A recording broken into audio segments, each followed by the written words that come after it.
നമസ്കാരം, പുതിയൊരു വീഡിയോയിലേക്ക് സ്വാഗതം. ഇന്നത്തെ വീഡിയോയിൽ കൈൻമാസ്റ്റർ ഉപയോഗിച്ചുകൊണ്ട് വൈറ്റ് ബോർഡ് ആനിമേഷൻ, നിങ്ങൾ ഇൻട്രോയിൽ കണ്ടതുപോലെയുള്ള ഒരു വൈറ്റ് ബോർഡ് ആനിമേഷനാണ് ഇപ്പോൾ നമ്മളിവിടെ തയ്യാറാക്കാൻ പോകുന്നത്. ഞാൻ കൈൻമാസ്റ്റർ ഓപ്പൺ ചെയ്തു. അതിനുശേഷം ഒരു വൈറ്റ് ബാക്ക്ഗ്രൗണ്ടാണ് ഇവിടെ ആദ്യമായി നമ്മുടെ മീഡിയയിൽ നിന്നും സെലക്ട് ചെയ്യുന്നത്. ഓക്കെ, നിങ്ങൾ ഇൻട്രോയിൽ കണ്ട അതേ രൂപത്തിൽ നിങ്ങളുടെ വീഡിയോകൾക്ക് ഇൻട്രോ തയ്യാറാക്കാം. അതേ രൂപത്തിൽ മറ്റ് വൈറ്റ് ബോർഡ് ആനിമേഷനുകൾ തയ്യാറാക്കാം. ഞാനിവിടെ വൈറ്റ് ബാക്ക്ഗ്രൗണ്ട് സെലക്ട് ചെയ്തു. അതിനുശേഷം ലെയറിൽ പോയിക്കൊണ്ട് നമുക്ക് എന്താണോ ഇവിടെ ആനിമേഷനിൽ ആവശ്യമുള്ളത്, ഞാൻ എൻ്റെ ചാനൽ ലോഗോയാണ് എക്സാമ്പിളായിട്ട് ഇവിടെ എടുത്തിട്ടുള്ളത്. ഓക്കെ, നമുക്ക് എത്രത്തോളം ലെങ്തി വേണോ എന്നുള്ളത് നമുക്ക് ഇവിടെ സെലക്ട് ചെയ്യാം. ജസ്റ്റ് സെലക്ട് ചെയ്തു, ടിക്ക് മാർക്ക് കൊടുത്തു. അതിനുശേഷം നമുക്ക് ഏതൊരു രൂപത്തിലാണ് ഈ ഒരു ആനിമേഷൻ ആവശ്യം, വൈപ്പ് റൈറ്റ് ആണോ, ലെഫ്റ്റ് ആണോ, അപ്പ് ആണോ, ഡൗൺ ആണോ, അത് നിങ്ങളുടെ ഇഷ്ടാനുസരണം നിങ്ങൾക്കിവിടെ സെലക്ട് ചെയ്യാൻ സാധിക്കും. ഓക്കെ, അതിനുശേഷം നമുക്ക് ആ ഒരു വൈപ്പിംഗ് ചെയ്യുന്നതോടുകൂടി, അതായത് നമ്മൾ മറ്റെന്തെങ്കിലും ഒരു പേന കൊണ്ട്, ഒരു വൈറ്റ് ബോർഡ് ആനിമേഷൻ എന്ന് പറയുന്നത് നമ്മളൊരു പേന കൊണ്ട് ഇങ്ങനെ എഴുതുന്ന സമയത്ത് നമുക്ക് ആവശ്യമുള്ളത് എന്തോ അത് ഇവിടെ ഓപ്പണായി വരുന്നതാണ്. ഓക്കെ, നിങ്ങൾ ഇൻട്രോയിൽ കണ്ട അതേ ഒരു വീഡിയോ നമുക്ക് ക്രിയേറ്റ് ചെയ്യാം ആൻഡ്രോയിഡ് മൊബൈൽ ഉപയോഗിച്ച് കൈൻമാസ്റ്ററിൻ്റെ സഹായത്തോടു കൂടി. അതാണിപ്പോൾ നിങ്ങൾക്ക് ഞാൻ ഈ ഒരു വീഡിയോയിലൂടെ പങ്കുവെക്കുന്നത്. നിങ്ങൾക്ക് മനസ്സിലാകുന്നുണ്ടാകും. ഓക്കെ, അതിനുശേഷം നമ്മൾ ഒരു ഹാൻഡ് വേണം, അതായത് ഒരു ഹാൻഡ്, ഒരു കൈ നമുക്ക് ഇവിടെ ആവശ്യമാണ്. ഒരു പേനയുടെ സഹായത്തോടു കൂടി നമ്മുടെ കൈ കൊണ്ട് ഇങ്ങനെ എഴുതുന്നതോടു കൂടി നമ്മുടെ ലോഗോ ഇവിടെ ഓപ്പൺ ആവുന്നതാണ് ഇപ്പോൾ നമ്മളിവിടെ തയ്യാറാക്കുന്നത് വൈറ്റ് ബോർഡ് ആനിമേഷൻ. അതിനുവേണ്ടി ഒരു PNG ഹാൻഡ് നമ്മളിവിടെ ഡൗൺലോഡ് ചെയ്ത് വെച്ചിട്ടുണ്ട്. നിങ്ങൾക്ക് PNG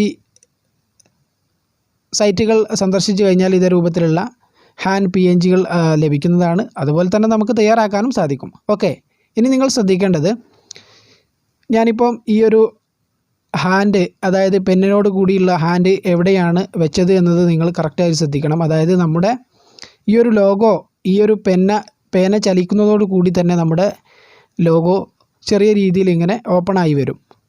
അപ്പം അതിന് വേണ്ടിയിട്ട് നിങ്ങൾ കറക്റ്റായിട്ട് വീഡിയോയിൽ ശ്രദ്ധിക്കുക. ഇപ്പം ഞാൻ എവിടെയാണ് പേന വെച്ചത്. അതിനുശേഷം നമുക്ക് ഇടതുഭാഗത്തൊരു കീ ബട്ടൺ കാണാം, അവിടെ ക്ലിക്ക് ചെയ്യുക. ഓക്കെ, അതിനുശേഷം നമ്മുടെ പേന ജസ്റ്റ് ഒന്ന് ഏത് ഭാഗത്തേക്കാണ് ആവശ്യമുള്ളത് എന്നുള്ളത് ജസ്റ്റ് നിങ്ങൾ വീഡിയോയിൽ ശ്രദ്ധിച്ചാൽ മതി. ആ ഒരു കൾസർ നിങ്ങൾക്ക് കാണാൻ സാധിക്കും. ഞാനിപ്പം വലതുഭാഗത്തേക്ക് ജസ്റ്റ് ഒന്ന് വൈപ്പ് ചെയ്തു. അതിനുശേഷം ജസ്റ്റ് ആ ഒരു വൈറ്റിൽ നമ്മുടെ ബാക്ക്ഗ്രൗണ്ടിൽ ക്ലിക്ക് ചെയ്ത് നിങ്ങൾ കൾസർ കാണുന്നുണ്ടാകും. ജസ്റ്റ് ഒന്ന് മുമ്പോട്ടേക്ക് നീക്കിയപ്പം അവിടെ ഒരു ചുവന്ന പുള്ളി വരുന്നതായിട്ട് നിങ്ങൾക്ക് കാണാൻ സാധിക്കും.